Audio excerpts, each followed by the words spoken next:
Dios me lo bendiga, mis amados hermanos. La paz del Señor con cada uno de ustedes. Le damos gracias a Dios por permitirnos, hermanos, que estemos en su casa. Rápidamente vamos a la Biblia, ya que el tiempo ha avanzado. Lucas capítulo 15, verso desde el 11 hasta el 24. Vamos a lecturar. El Señor va a hablar a cada uno de nosotros. Hay mucha gente que necesita recibir esta palabra. Y bueno, no pensaba, no tenía idea de predicar hace tiempo que no predico sobre este mensaje. El hijo pródigo, Lucas capítulo 15, verso del 11 en adelante. Nos ponemos en pie en reverencia a la palabra. Gloria a Jesús. La palabra siempre se lee para la gloria del Padre que nos creó, gloria del Hijo que nos salvó y la gloria del Espíritu Santo que está presente, y dice de la siguiente manera. También dijo: un hombre tenía 2 hijos, y el menor de ellos dijo a su padre: Padre, dame la parte de los bienes que me corresponde, y le repartió los bienes. No muchos días después, juntándolo todo, el hijo menor se fue lejos a una provincia apartada, y ahí desperdició sus bienes viviendo perdidamente. Y cuando todo lo hubo malgastado, vino una gran hambre en aquella provincia y comenzó a faltarle. Y fue y se arrimó a uno de los ciudadanos de aquella tierra, el cual le envió a su hacienda para que apacentase cerdos. Y deseaba llenar su vientre de las algarrobas que comían los cerdos, pero nadie le daba. Y volviendo en sí dijo: ¿cuántos jornaleros en la casa de mi padre tienen abundancia de pan, y yo aquí perezco de hambre? Me levantaré e iré a mi padre y le diré: Padre, he pecado contra el cielo y contra ti, ya no soy digno de ser llamado tu hijo. Hazme como a uno de tus jornaleros. Y levantándose vino a su padre, y cuando aún estaba lejos lo vio su padre, y fue movido a misericordia, y corrió y se echó sobre su cuello y le besó. Y el hijo le dijo: Padre, he pecado contra el cielo y contra ti, ya no soy digno de ser llamado tu hijo. Pero el padre dijo a sus siervos: sacad el mejor vestido y vestidle, y poned un anillo en su mano y calzado en sus pies, y traed el becerro gordo y matadlo, y comamos y hagamos fiesta. Porque este mi hijo muerto era y ha revivido, se había perdido y es hallado. Y comenzaron a regocijarse.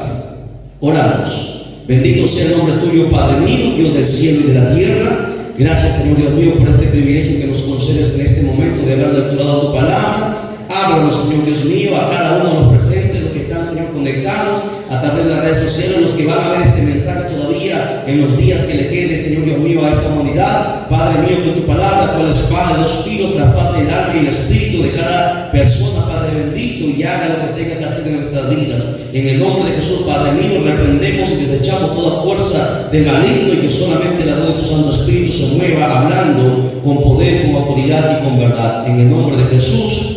Amén, amén y amén. Tome asiento, mantenga su vida abierta, présteme mucha atención, ya que vamos a volar rápido y el tiempo, hermanos, avanza y no se detiene.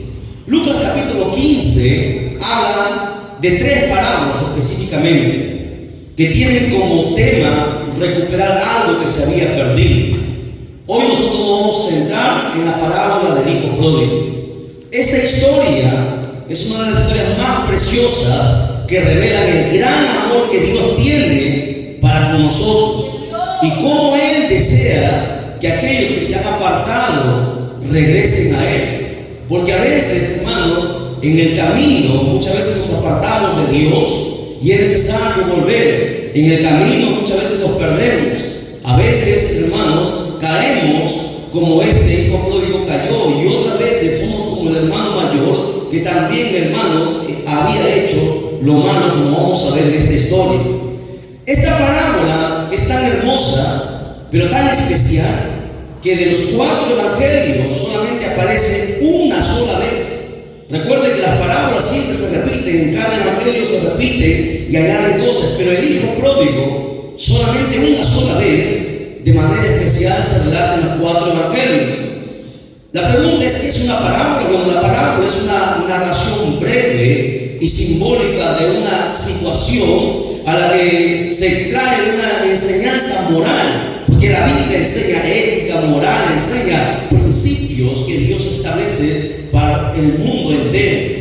El panorama en el cual Jesús da esta parábola y la relata, porque no solamente estaban sus discípulos, sino que estaba la gente que le seguía, lo rodeaban, los que le tenían envidia, los que querían matar a Jesús, también estaban ahí. El panorama era el siguiente: muchos recaudadores de impuestos y pecadores se acercaban a Jesús para oírlo. Los pecadores se acercaban a Jesús, pero los religiosos, los fariseos, los que se creían superiores a los demás, no querían hacer esto. De modo que los fariseos y los maestros de la ley se pusieron a murmurar, como lo hace todo religioso, todo carnal, siempre murmura a las espaldas, y murmuraban entre sí cuando Jesús estaba enseñando, y decían de la siguiente manera: este hombre recibe a pecadores y come con ellos, cuando ellos no lo hacían porque desechaban a los pecadores, menospreciaban a la gente, hermano, que cometía pecados, no entendiendo que lo que primero Dios pide es misericordia y pide amor. Sin embargo, estos religiosos desechaban eso, y ellos decían: este hombre también debe ser otro pecador, porque se junta con pecadores y se va a su casa y come con ellos. El propósito que esta parábola Jesús misma la menciona y la propone es enseñar las verdades más hermosas de Dios y el amor que Dios tiene por los perdidos. Recuerde, resalto esto: el amor que Dios tiene por los perdidos. Porque mire, ¿cuántos somos aquí? Solamente pocos, pero ¿cuánta gente está afuera en el mundo, perdida en sus vicios, en sus pecados? El Dios, sin embargo, a pesar de eso, todavía el amor de Dios sigue manifestándose. Por eso que Dios ha concedido días de gracia antes que Él mande su ira sobre esta tierra. Los fariseos y los maestros de la ley no entendían por qué Jesús dedicaba tiempo a estas personas que no tenían una buena reputación. Mientras ellos se alejaban, Jesús se acercaba a ellos, a la gente que estaba, hermanos, en pecado, andaba con ellos, porque ellos, los fariseos, los religiosos, nunca habían entendido lo que significa misericordia. Y así hay mucha gente todavía en las iglesias, en las congregaciones, que ayunan y vigilan y hacen tantas cosas, pero todavía dentro de su mente, de su corazón, no han entendido el principio fundamental de la misericordia. La Biblia relata desde el Antiguo Testamento al Nuevo Testamento que la misericordia de Dios jamás Dios la ha cortado. Es más, en Oseas capítulo 6, verso 6, Dios habla y dice lo siguiente: porque misericordia quiero y no sacrificio, y conocimiento de Dios más que holocaustos. Hoy podríamos traducir esto que Dios habló, que si tú haces ayuno, vigilas, diezmas, haces muchas buenas obras, pero en tu corazón no hay misericordia, en tu corazón no hay amor, en tu corazón no hay compasión, en tu corazón y en tu mente no hay conocimiento de Dios, pues en vano es tus ayunos, en vano son tus vigilias, en vano son las obras que tú hagas. Jesús mismo en el Nuevo Testamento da lo mismo y enseña esto. En Mateo 9:13 dice: y pues aprended, dijo Jesús, lo que significa misericordia quiero y no sacrificio, porque he venido a llamar a justos, sino a pecadores al arrepentimiento. Es que para eso vino Jesús, para que la gente que estaba perdida viniera al camino correcto. Jesús quiere dejar en claro que para Él y para Dios también todos somos valiosos ante los ojos de Él, porque el ser humano fue hecho a su imagen y semejanza. Que Dios nos ama a nosotros, sus hijos, que hemos venido a sus pies y que servimos, sí, pero también el amor de Dios todavía se extiende sobre la gente que está perdida, y Él quiere que la gente se salve, y eso es lo que mucha gente todavía no entiende. También habla sobre la importancia, esta parábola, del arrepentimiento, porque este hijo pródigo se arrepintió de lo que había hecho. ¿Cuántas veces nosotros hemos cometido muchos errores, verdad? Pero lo que Dios, hermano, le importa es que usted reconozca su error y se arrepienta de su pecado y venga a Él. Esta parábola relata eso: arrepentimiento y también el gozo que le trae al corazón de Dios cuando un pecador se arrepiente de sus pecados. Amén. Entonces, esta es una de las palabras más hermosas que se haya escrito en el lenguaje humano para mostrar 5 cosas fundamentales. 5 cosas enseña esta parábola. 1, el carácter de Dios. Que es el carácter, es la forma de ser de Dios. Porque esta parábola está atribuida al Padre. La parábola del hijo pródigo se atribuye al Padre y nos muestra cómo es Dios en sí, cómo Dios piensa, cómo Dios siente, qué es lo que Dios hace, es el carácter de Dios. Esta parábola también manifiesta o enseña el respeto de Dios por algo que el ser humano todavía desconoce, llamado el libre albedrío. ¿Qué es el libre albedrío? Bueno, es la potestad que el ser humano tiene de obrar según considere y elija. La libertad de tomar sus propias decisiones sin ser sujetos a presiones, a necesidades o a limitaciones o a una predeterminada acción divina. Es la libertad que toda persona tiene para hacer conforme a él le plazca, en otras palabras, pero recordando que un día tendrá que darle cuenta a Dios. A Dios le hubiese sido fácil programarnos a cada ser humano como robot para servirle, pero ¿qué sentido tendría eso? Es como obligar a alguien que te ame sin que ella te pueda amar por su propia voluntad, sino que tú le esfuerzas a servirte o a amarte.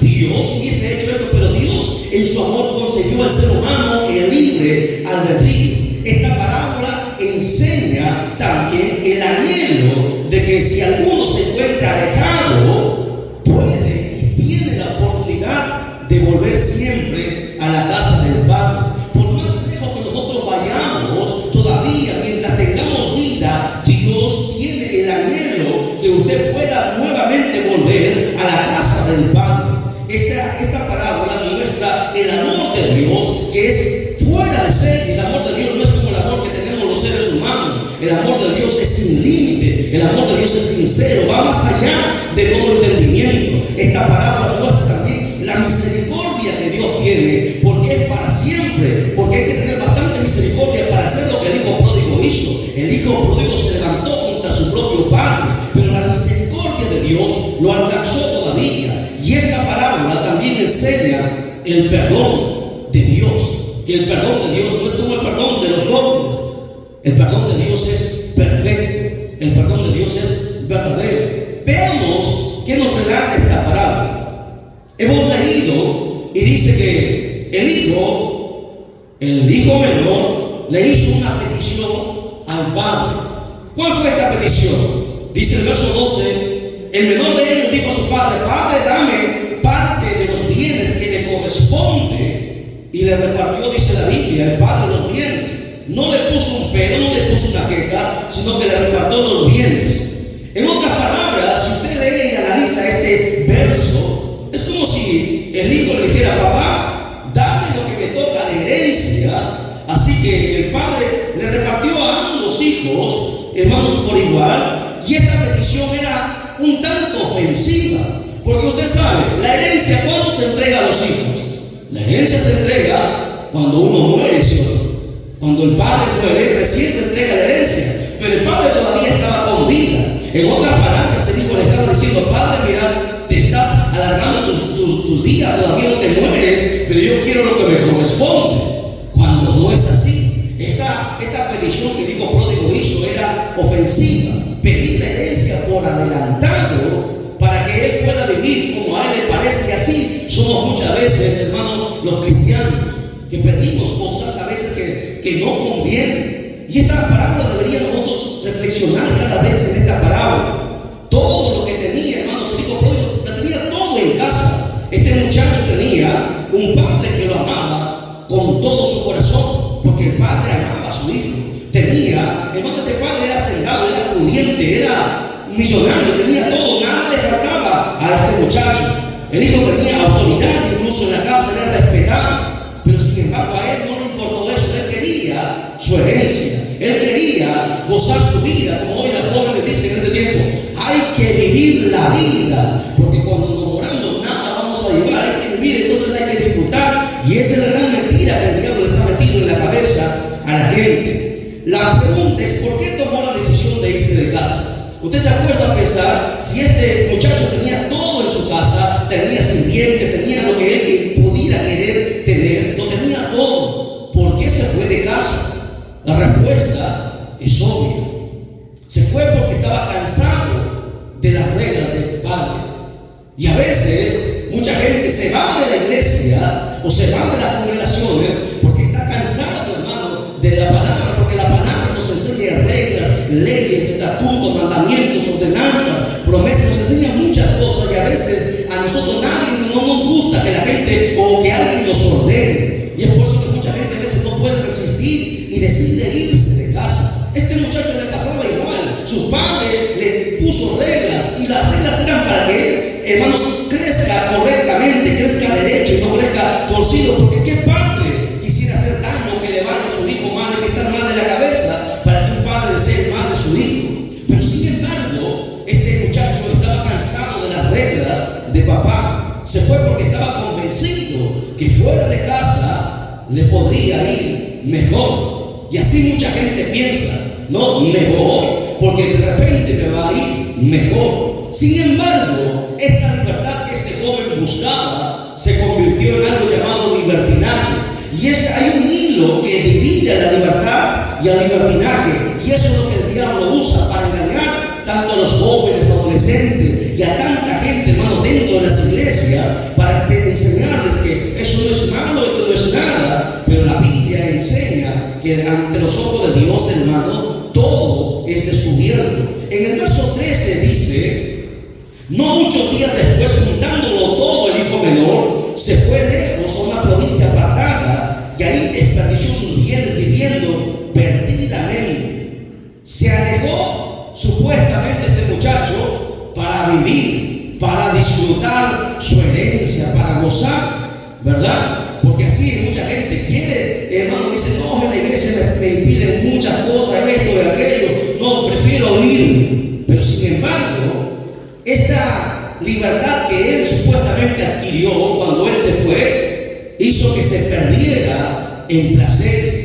Porque el diablo sabe perfectamente que le gusta a la carne del ser humano. Se dejó engañar por las vanidades del mundo, no entendiendo y no sabiendo e ignorando que el diablo controla el mundo entero, porque así dice la Biblia. En 1 Juan 5:19 dice: y el mundo entero está bajo el maligno. O sea, todo lo que el mundo ofrece, que parece normal, parece sano, divertido, sin embargo, hace muchas veces daño y la gente no se da cuenta. La televisión, por ejemplo, hace mucho daño a los niños psicológicamente. No solamente a los niños, a los adolescentes, a los jóvenes, a los adultos, que en vez de estar orando y clamando, están perdiendo el tiempo en muchas cosas que no convienen. Hay muchas cosas que el mundo ofrece, que tras de eso el diablo siempre está. La Biblia dice en San Juan 8:44: vosotros sois de vuestro padre el diablo, y los deseos de vuestro padre queréis hacer. Porque cuando uno, hermano, está en el mundo y las cosas que el mundo ofrece, el diablo siempre está detrás de esto.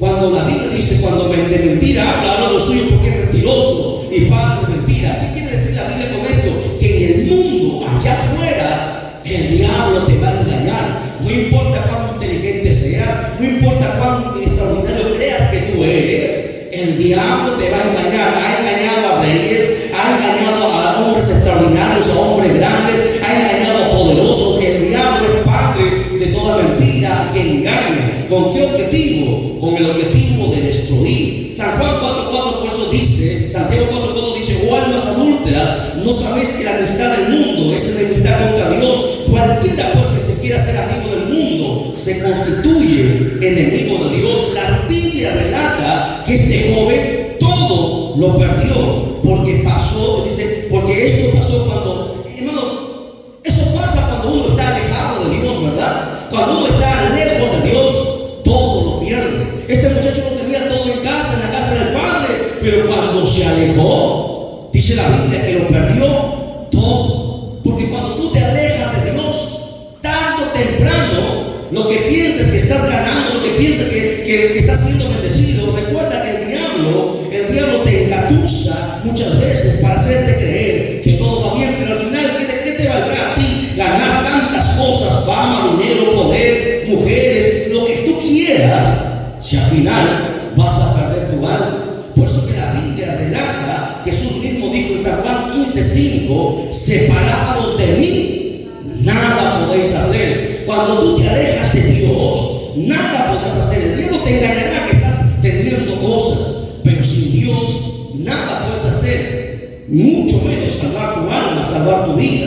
La Biblia dice y relata que este joven, este muchacho estaba perdido, estaba acabado, terminó destruido. Y eso es lo que el diablo hace. ¿Recuerdas? San Juan 10:10 dice que el diablo viene a hurtar, matar y destruir. Este muchacho, de ser un gran poderoso, teniéndolo todo, teniendo una herencia grande, lo perdió todo. Fue destruido. Es más, fue llevado a apacentar cerdos.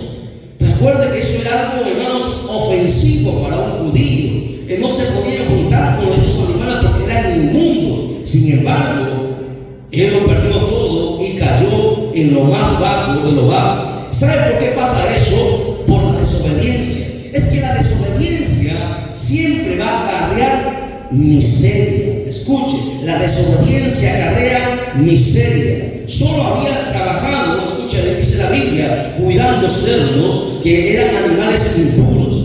El hecho de que él aceptara, escucha bien, él aceptara cuidar, apacentar los cerdos que le era prohibido para todo judío. Imagínense cuán desesperada era su situación, tan grave y tan extraordinaria. Así él cayó en lo más bajo, porque cuando uno se aleja de Dios, cae en lo peor de lo peor. Por eso que Deuteronomios capítulo 11, verso 28 dice: y la maldición, si no oyere los mandamientos de Jehová vuestro Dios. Cuando uno desobedece los mandamientos de Dios, nunca le va a ir bien, siempre va a terminar mal. Cuando uno, hermano, quiere darle la espalda a Dios, siempre le va a terminar mal. Por eso que Dios dice en Deuteronomio 28:15, da la otra cara de la desobediencia. Dice: pero acontecerá, si no oyere la voz de Jehová tu Dios para procurar cumplir todos sus mandamientos y sus estatutos que yo te intimo hoy, vendrán sobre ti todas estas maldiciones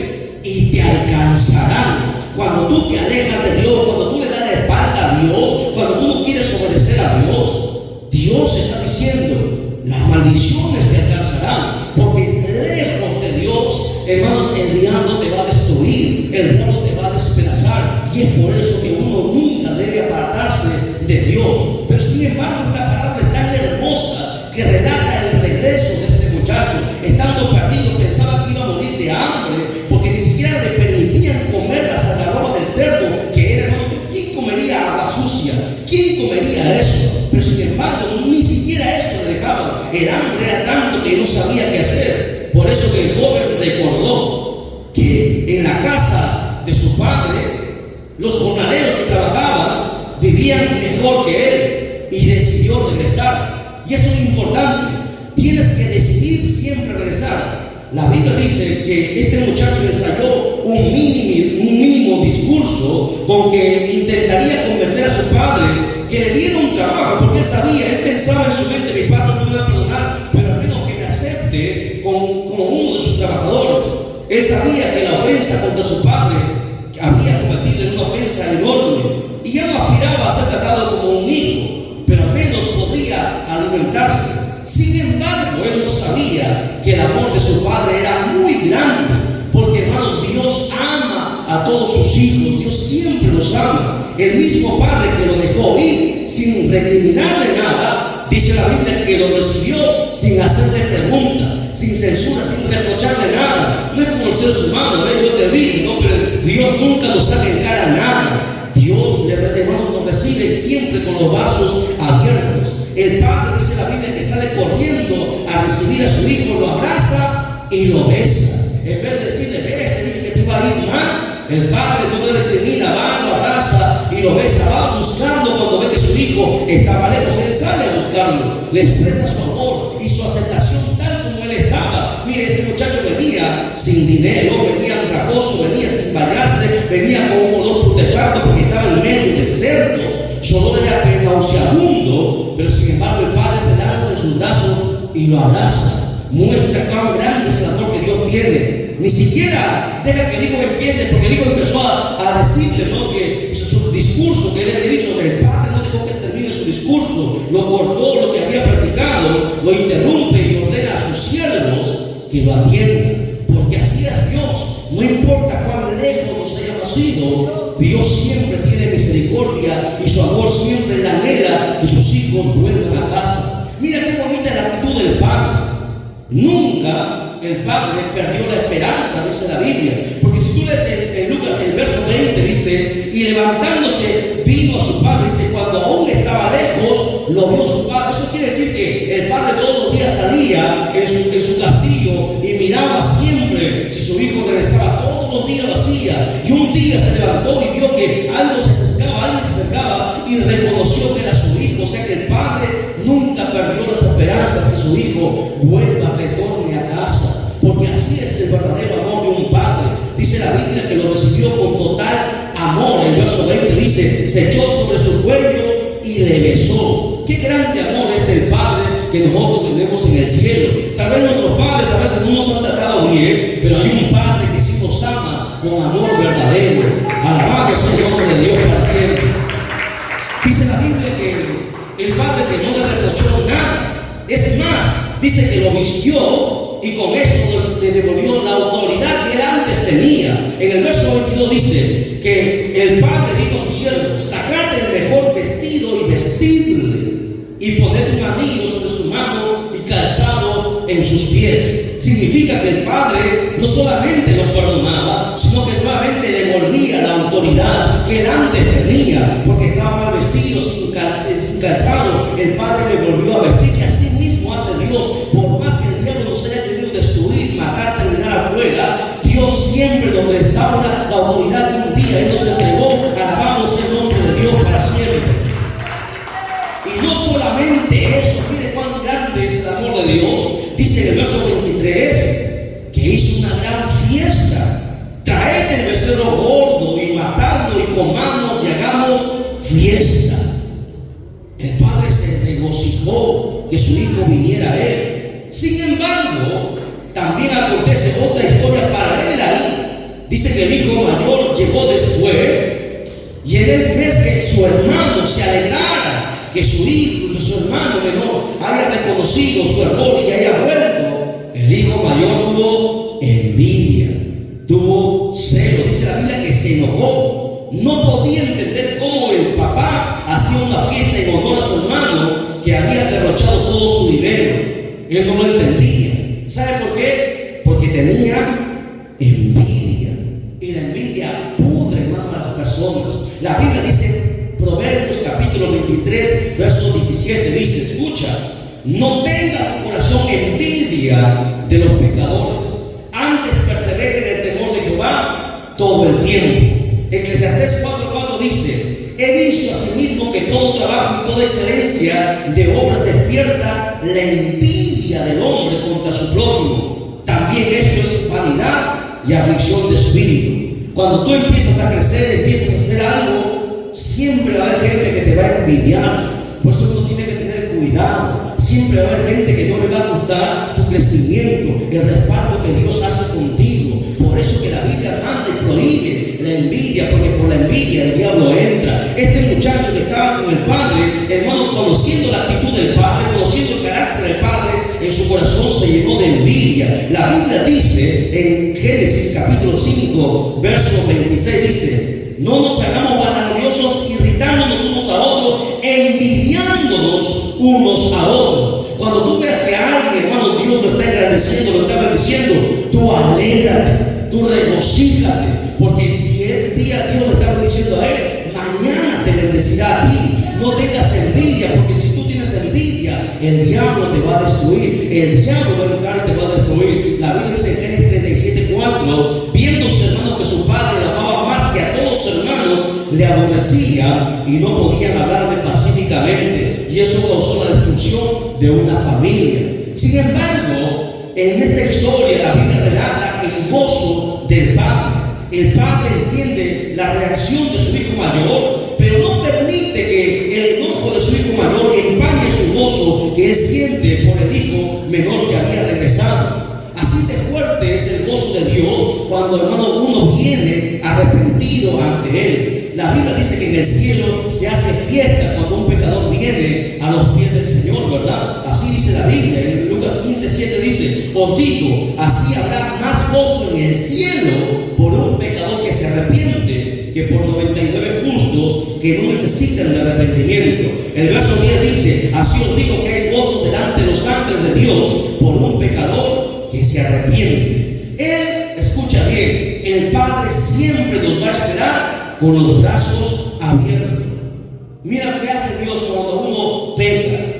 Dios nos recibe, nos perdona, nos restaura como sus hijos, nos llena de vida con su perdón y su amor. Por eso que la Biblia dice en Isaías 1:18: venid luego, dice Jehová, y estemos a cuenta. Si vuestros pecados fueran como la grana, como la nieve serán emblanquecidos. Y si fueren aún rojos como el carmesí, vendrán a ser como blanca lana. Así hace Dios. Tus pecados, no importa cuántos pecados te hayas cometido, mientras tú reconozcas tu pecado y te arrepientas y vengas a Él, Dios puede cambiar tu vida, puede cambiar tu historia, puede cambiar tu futuro. Alabado sea el nombre de Dios para siempre. Porque la Biblia dice en San Juan 6:37: el que a mí viene, yo no lo echo fuera.